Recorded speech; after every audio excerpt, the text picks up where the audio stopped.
Ministro de Transporte e Comunicação considera a linha internet atual ao dia depende do serviço operador de telecomunicação CIRA.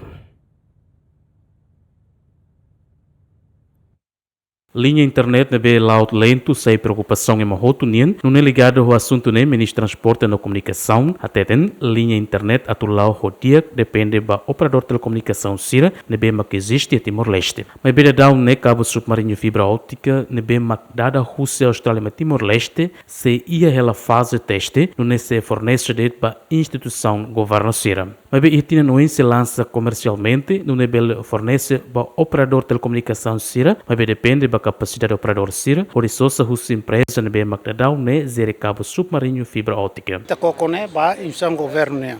It sida fornece ba operadores ka ISP CIRA. Também mak público da rumah continua sente kata internet de velocidade lá dia. Mas se imi hakar confirma ba instituição governo be usa linha governo em musu basira, mais ou menos agora e depois be ita usa internet banda larga mais cabo fibra óptica né internet né dia ka ata né imbel bahusu agora pergunta dia garante kata ita bele usa sim agora ita trial hela né trial va processo de preparação ser conclui altura hene pakan hau hatete tarde março 2026 ita lança ona ba comercial nabe buat agora lá hela ime bahusu inchang estado nabe usa linha husibe governo ne husi MTC ne se imba husu sera internet ne laudia kalae